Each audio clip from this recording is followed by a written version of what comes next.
Hi everyone, welcome to this edition of Politics Talk.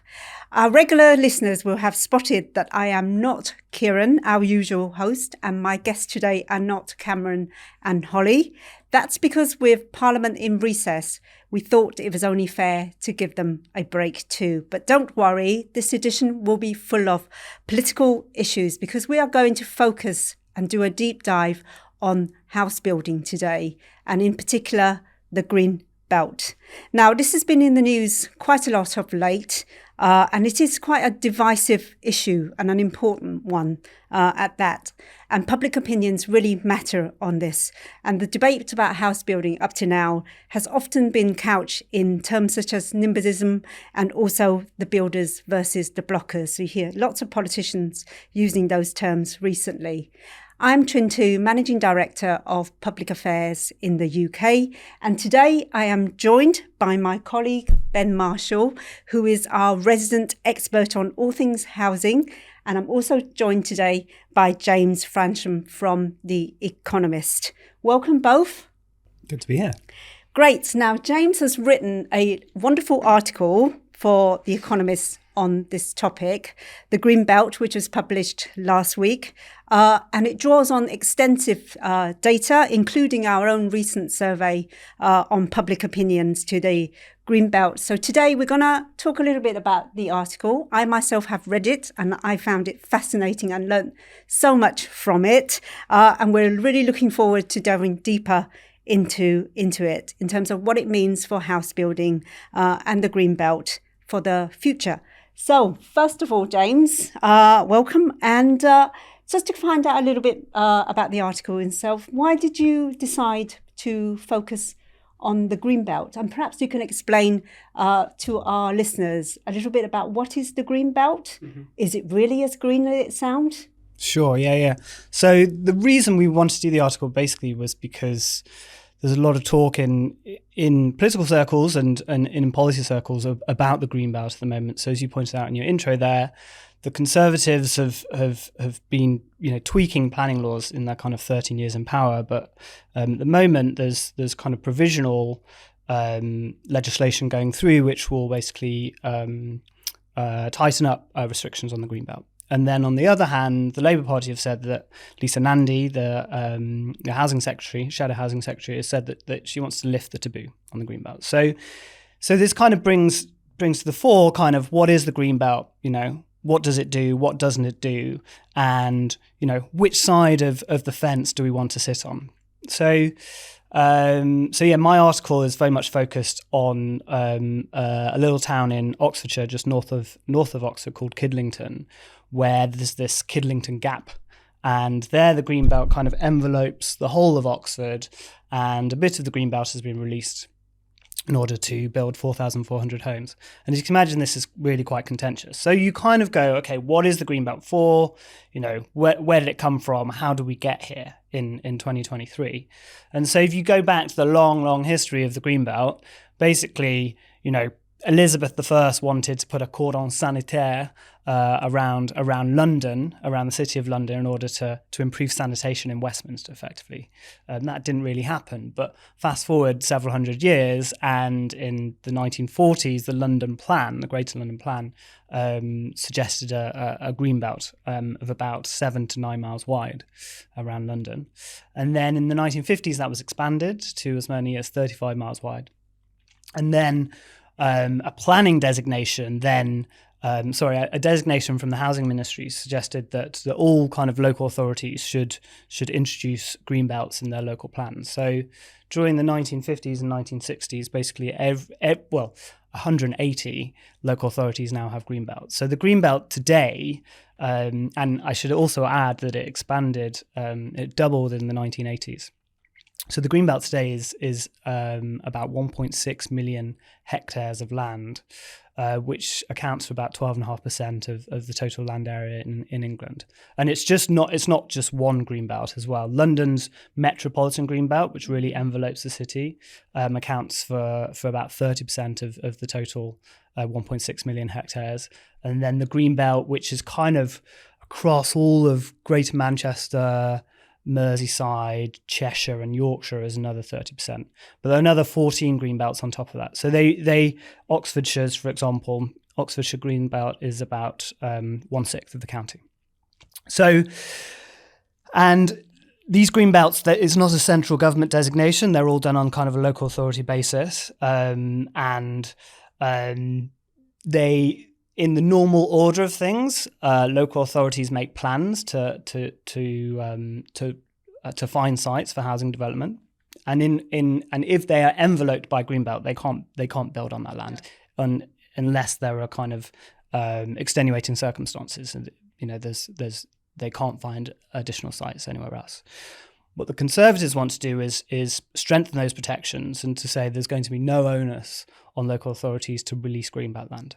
So what Kidlington have done in my example, the Cherwell local authority, what they've done under the provisional rules going through from the Tories will mean that actually that land won't be released in the future effectively, or it will be less likely to be released.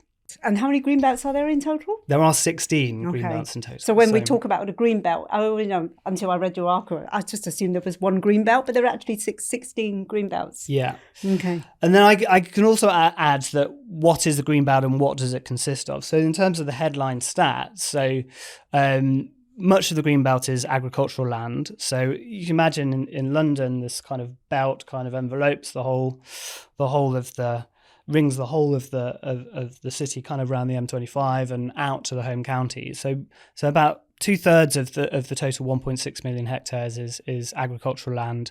About 20% is forestry and open water, and about 7% is available for recreation. Some of it is already built on prior to its designation as greenbelt. So there's kind of infill around rural villages and so on. So, but the greenbelt is kind of, the greenbelt is very much a misnomer insofar as that it's not especially verdant or green. There are other designations and the key point I'd say also is that people think it's a measure to protect the countryside. But the head of planning in 1959 said explicitly, this is not a measure to protect the countryside. There are other measures to protect the countryside, which are national parks, areas of outstanding natural beauty, and sites of special scientific interest. And those collectively account for 26% of total land area. So that's how the countryside is protected. Yeah. The purpose of the greenbelt is solely to prevent urban sprawl. So that's the policy goal, and it does it does a good job at doing that. Yeah. It prevents urban sprawl by restricting the size of London, restricting the size of Oxford, and so on.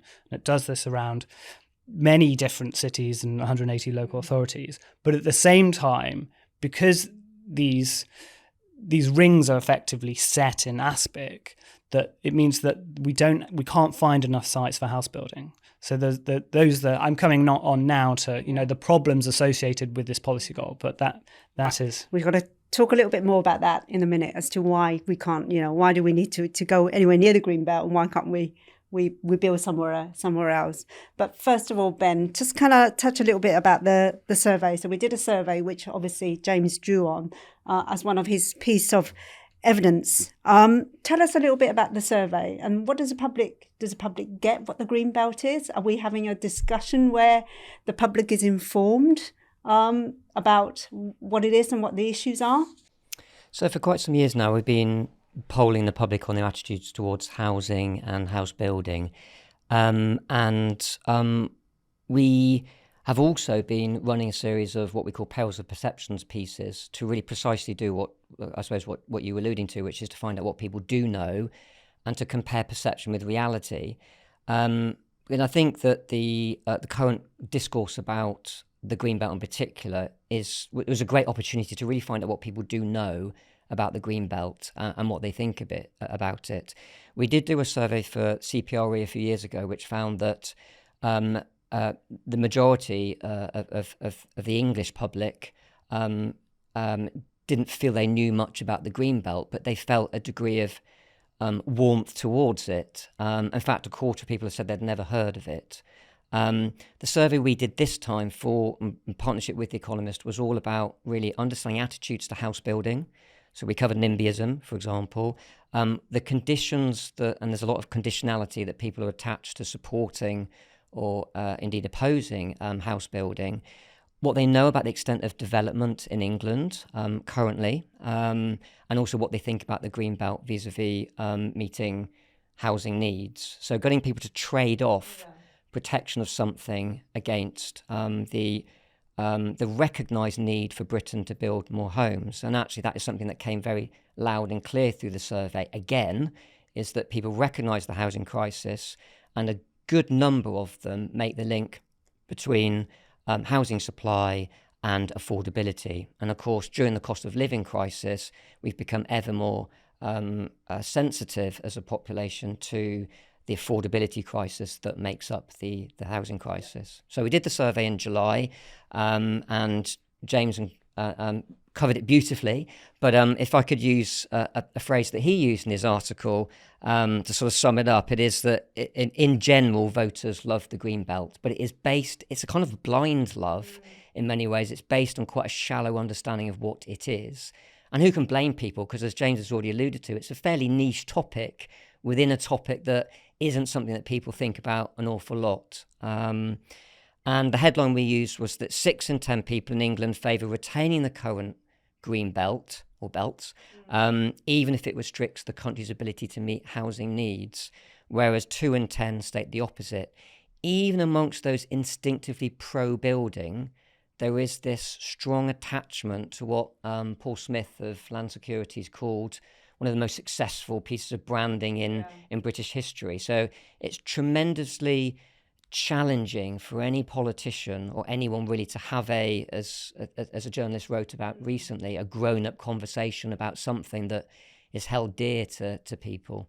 Do we find that, do people change their views once they actually know that, you know, the green belt is some of it is not all that green, and the proportion of it is actually open for the kind of like recreational use, and the lovely countryside is actually quite modest?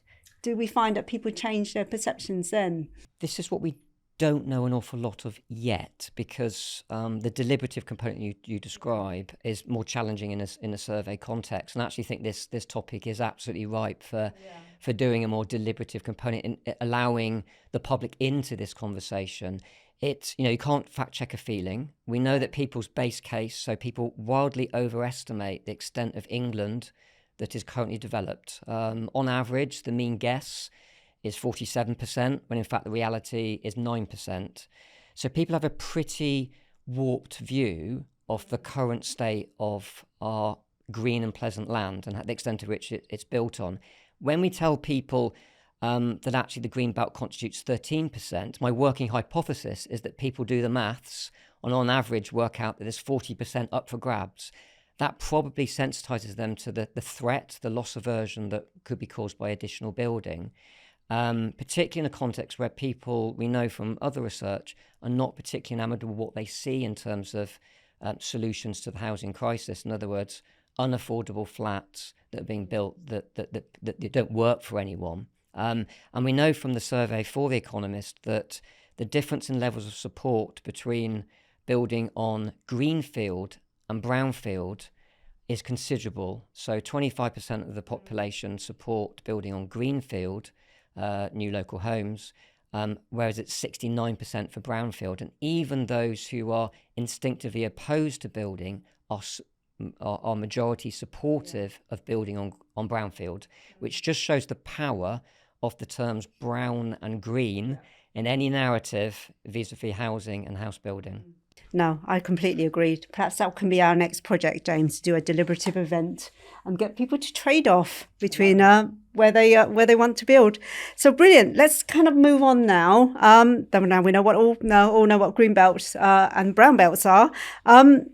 Your article, James, can you? When I read it, it packed a lot of issues in there. There's lots and lots of details.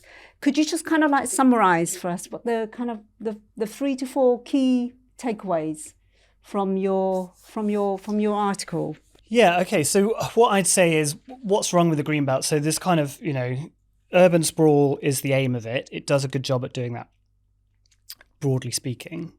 However, there's this misunderstanding with the greenbelt, as we've said, that greenbelt is not that green, and therefore, so in the kind of mind's eye of the country, what it does is not what they think it is. What it exists for. And the second thing is, what are the effects of the greenbelt? What are the kind of secondary effects of the greenbelt? So one aspect of the greenbelt is in London. So London has what the government calls an objectively assessed housing need of 85,000 homes a year, and at current 5-year averages, it builds about 35,000 a year. So there's a big gap in house building, and the reason for that is because there aren't enough brownfield sites, and there isn't enough land elsewhere. So it's so constrained by its greenbelt. So that's the first problem. And then the second problem is pretty much elsewhere. If you look at the statistics on objectively assessed housing need for other local authorities, so those local authorities that have greenbelts, they are able to meet their housing need goals, although there's some questions around whether how decent those goals are, because it's all kind of endogenous. But setting that aside, so they're able to meet their housing need. But what happens is that, and Kidlington and Oxfordshire is a good example of this. So Oxford's really enveloped by its greenbelt, and therefore what you've seen in Cherwell local authority is that housing will leap the greenbelt, and it will be built in other places. So in Oxfordshire in recent years, that's been in Bicester, in Didcot and Abingdon principally. So if you look at the statistics overall, what we know is that, for example, for the kind of 180 or so local authorities that have greenbelts, about 40% of the housing has been built. There's about 125,000 units or so over the past few years has been built on greenfield land outside of the greenbelt. Okay. So as a measure to protect the countryside, which it is not, it does not protect the countryside. Spreading the countryside. Yeah, exactly. Yeah. So these housing developments tend to be less dense. By their nature, there's less agglomeration and so on. So that's problematic. So you see that as, particularly as a place like Oxford, which has a very tight boundaries to the city. It's constrained both by the greenbelt, also by floodplains, because the Thames and the Isis run through it. And so therefore, where does the housing go? It goes over the greenbelt and goes in Bicester, Abingdon, Didcot, and therefore it's not really it's not a decent urban centre. The idea of having this arc of innovation between Oxford and Cambridge is really difficult to execute if you're enclosed by a greenbelt, and as Cambridge has the same problem. So the headline basically is greenbelt not that green. London really constrains housing. And elsewhere, you basically get less agglomeration because of this leapfrog effect. So those are the three principal problems. Okay. So would one solution be in London? Could you not build up more? Yeah, you can build up, but what I would say, and everyone says this point, and Michael Gove, for example, wants, so the government talk about gentle density. So you can build up, but you can't do it at a scale or a pace which is sufficient to meet house building targets. So doing gentle density means 5 to 7 stories, which we don't have enough of. And so I just recently crunched numbers, for example. So Gove will talk about the Upper West Side in Manhattan. Dwellings per hectare there, 250 dwellings per hectare. The most dense borough in London, which would be Hackney or Islington, is about 100 dwellings per hectare. So it's a long way from the density of the Upper West Side. But where do you find the brownfield sites? Or if you're a housing developer, for example, Paul Smith of Strategic Land Group will say, how do you develop these sites? How you have to buy out individual householders on a street and then kind of knock them down or extend them and stuff. And doing that And doing that with all the problems that you have with planning on a local authority, but within local authorities, is really difficult to do because you don't have any certainty about what you can do, what you can develop, the time scale, the risk that you have to take on, the planning risk associated with it. To be fair, within the Levelling Up and Regeneration Bill, which is going through kind of the final readings in Parliament and is likely to get signed in the fall. So that will have some design codes which will kind of give some guidance, which will basically force local authorities to give guidance and design codes to and how to do gentle density. But that said, you still have all the problems with like finding the sites and scaling that. And so getting from 35,000 to 85,000 homes, which is kind of what the assessed need is in London every year, with increased density alone is really difficult. And one thing I'd add is that Gove has this plan, for example, which is a good illustration of this kind of Docklands 2.0 in the original Heseltinian vision of the Docklands. And so that's 65,000 units or thereabouts. I guess, these are kind of back of the envelope sketches of master plans or who knows, over various different sites of kind of like places around Docklands airport and stuff. But 65,000 units over a realistic kind of 10-year time frame is less than 10% of what you need. So like, Old Oak Common, another site, but it's like 25,000 units, so you really need scale. And to do scale, you need kind of greenfield, you need to release greenbelt basically, effectively. So that is the problem. So density, yes, but it's one part of the solution. We're all for density, but so it's a little bit of density, a little of green belt, and probably a little bit of the greenfield as well. Indeed. Well, the point I would say is that you will get higher densities as well with releasing greenbelt, because that greenbelt will be closer to urban cores, which would have higher land values, which would support putting in greater density than releasing greenfield in the middle of nowhere Bicester, where the land values A don't support that density, and B, people don't want it when they're there either. So people will happily have density in a kind of more urban environment, which is the greenbelt. Yeah. So you would need to build a lot more if you're going to go on a greenfield, and then the demand probably is not there anyway, and then you don't get the economies of scale from actually. Yeah, indeed. Yeah, exactly. So the dwellings per hectare in greenfield in a place where like Bicester would be probably like 25 dwellings per hectare. If you built in Oxford City, in kind of North Oxford, that density is about 50 dwellings or something, 40, 50 dwellings per hectare.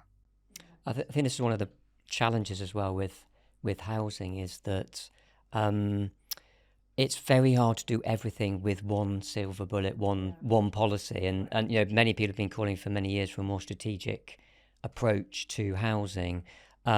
So, for example, just to sort of bring public opinion to the table again, we know that levels of support for home building, for new house building, increases if properties are in character with the local surroundings. We know that support increases if, and bear in mind that this is important for politicians to make the case, and all politics is local, all housing is local at the end of the day. But support also increases if infrastructure is in place. In fact, when we polled the public at the last general election and we showed blind people different manifesto pledges from the parties on housing, the most popular one, just about, because they're all pretty popular, because there was a sentiment amongst the public with just do something, please, somebody do something, was infrastructure first, was the Conservative Party policy, which, and you can see why the government is trying to concentrate on areas where the infrastructure is already there, building that gentle density, exploiting the existing infrastructure, but the numbers just don't add up, as James has said. So you can't just do that.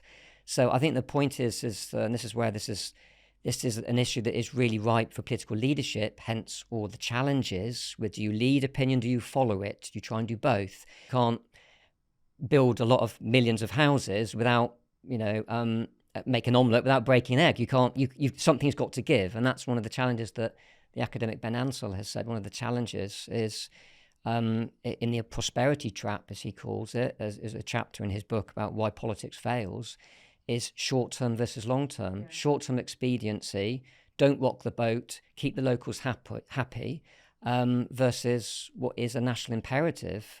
We cannot compete economically without without our cities growing and thriving and the workforce within striking distance. I don't know what the stat is. This is the number of Met Police officers that have to travel into London. You need locally rooted populations. So something has to give. Yeah. Even if that's we've also got the environmental impact as well of people travelling in and out of cities. I know you spoke to quite a few people when you did this piece. Did you find any consensus at all as to kind of like what's the solutions that will build consensus that people are happy with, that would actually move us along a little bit on this journey? Because you got the 60% of the public who are saying actually we want to keep the green belt, even though we know that there's a housing need, and we know that actually public opinions on this matter does influence politicians' behaviours. So what's the kind of what's your feel? Yeah, as I said, so the reporting was from Kidlington, where they're building, their plans to build, and they're going through planning permission now of 4,400 homes on about 250 hectares of the green belt. So there'll still be a green gap, as it were, between Kidlington and North Oxford, but not much of one. And there's a little bit of there's a wedge of land just as you get off at Oxford Parkway called the Triangle, and it's kind of sandwiched between a bunch of trunk roads. And there they want to put the new Oxford United Stadium, because they're going to be homeless soon. They're in the Kassam Stadium. They want to put a 16,000 seater football stadium there, and this is quite controversial as it happens, because there's going to be no car parking. They're hoping that all the football fans will arrive by train, or use the park and rides and so on. And obviously, football fans, some of them love it. They want a new stadium, and then a lot of locals hate it. So, and then at the same time, just up the road, there's this plans to put a new innovation district with Oxford University. And the local councillor, Ian Middleton, who's a Green councillor who was elected a couple of years ago in opposition to all the housing plans and stuff. And his house actually overlooks the site, and he took me around and stuff.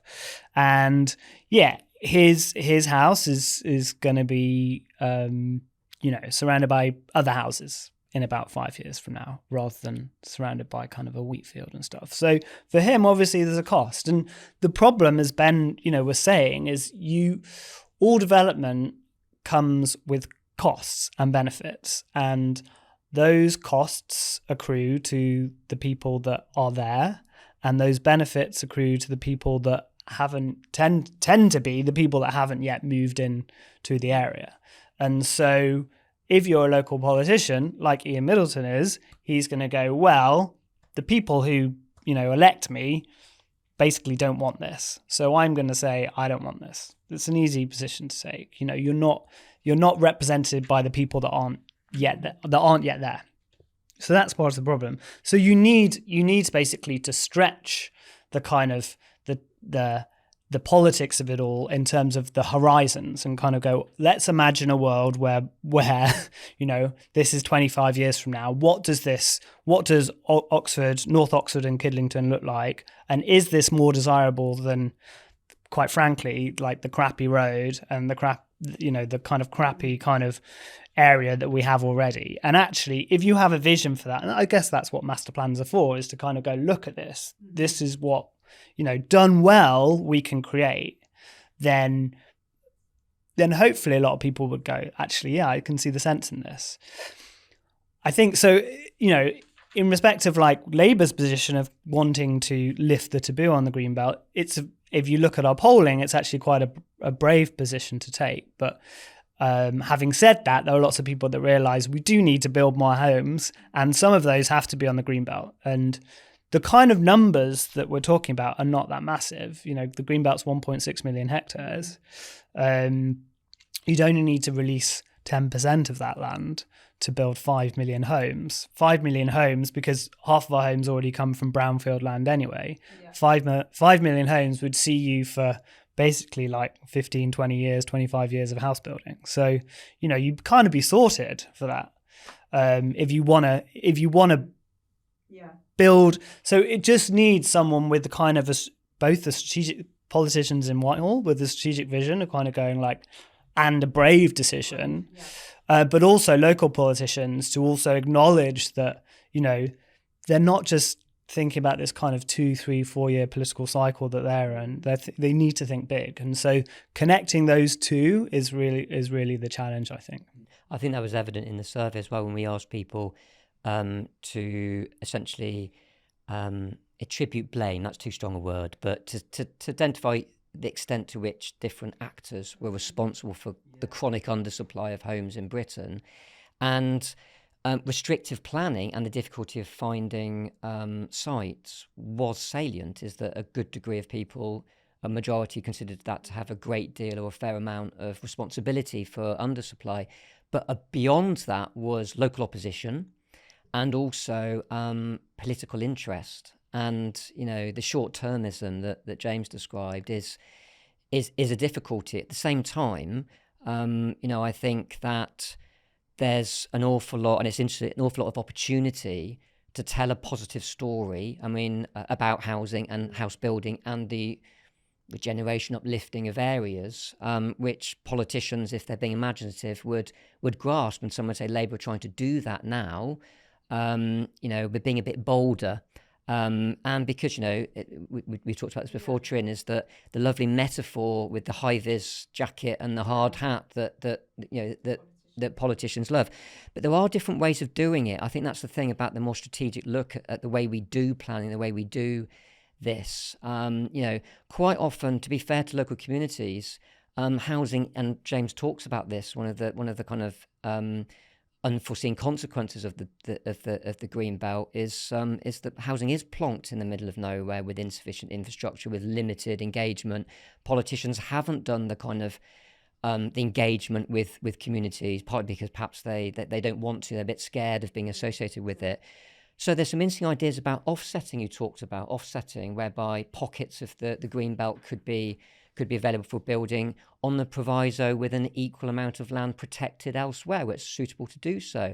There's ideas about generating benefits, some would say bribes, for local communities. I think National Grid are looking at that at the moment. I might be wrong.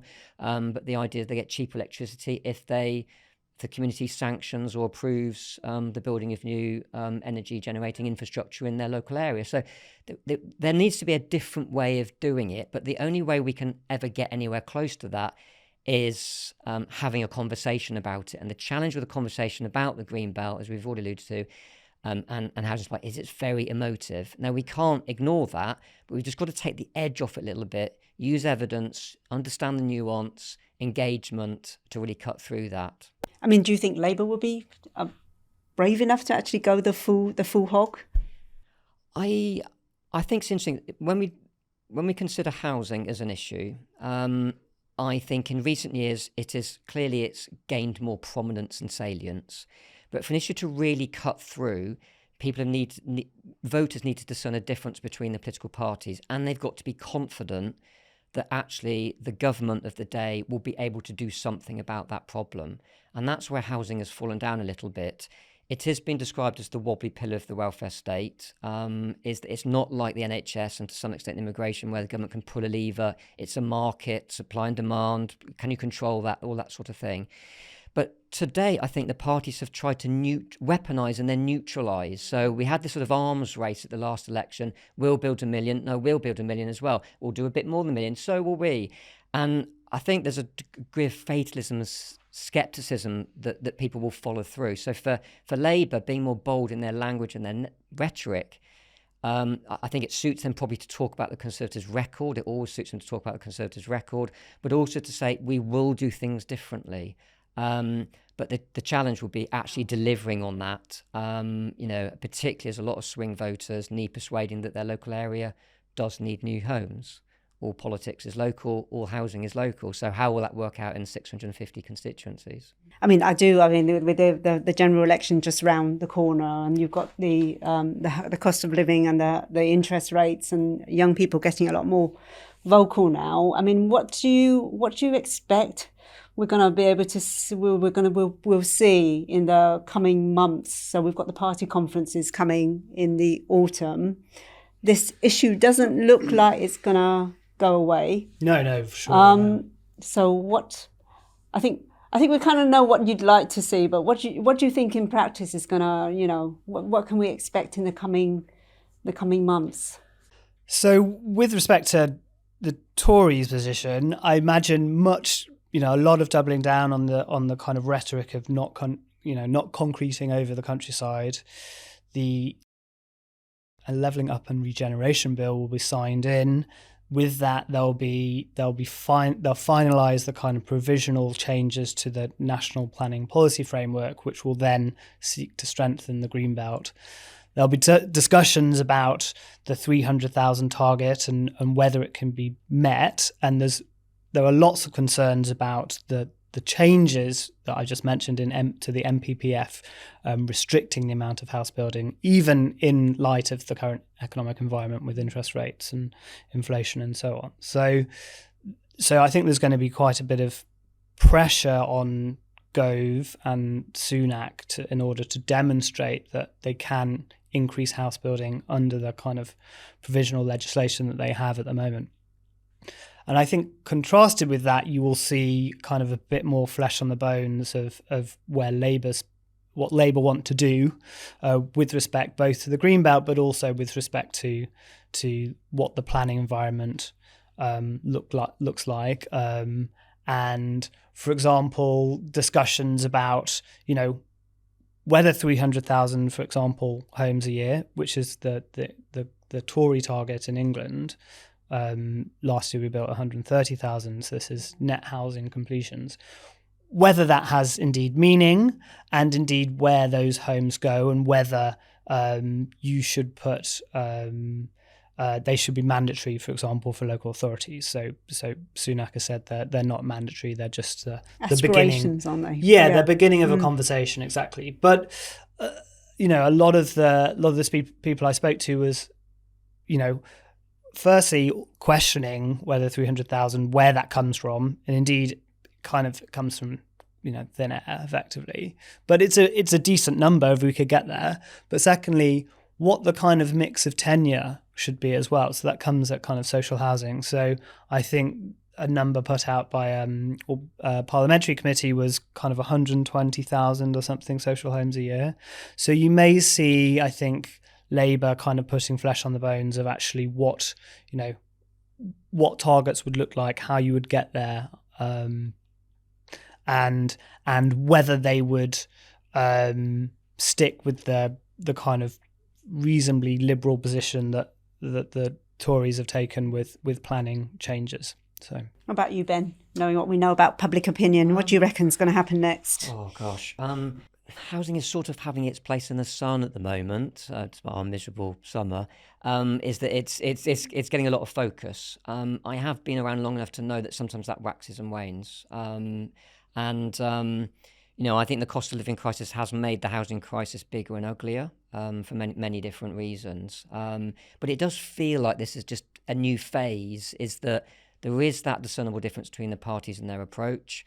Will we see that fleshed out, as James has said? The optimist in me would like to think that this is the beginnings of a proper, as Martina Lees in the Times called it, a proper grown-up conversation about the use of land in this country, and why the countryside is far from concreted over. And that we will use evidence, we will use engagement at the election and during the election, and maybe even after the election, to really develop a kind of strategic, holistic approach to housing. Everything from local housing allowance through to empties, through to new builds, etc. So lots to work through. And, to emphasise the point, and this will not be an overnight thing, the Green Belt has been with us since, 1955, I think it is. And you can't fact check a feeling. There's an awful lot of concerted work to be done to have that conversation and change the kind of mood music around housing, which is pretty negative and sort of cynical amongst the public. More pessimistically, maybe this will just be more weaponizing, more neutralizing, and that politicians will pander to perceptions and misperceptions and play it as they think it will suit them. But hopefully, I hope that doesn't happen. But we'll wait and see. That's it. Let's wait and see what happens in the autumn and whether we'll get to see more flesh on Labour's policies to do with housing.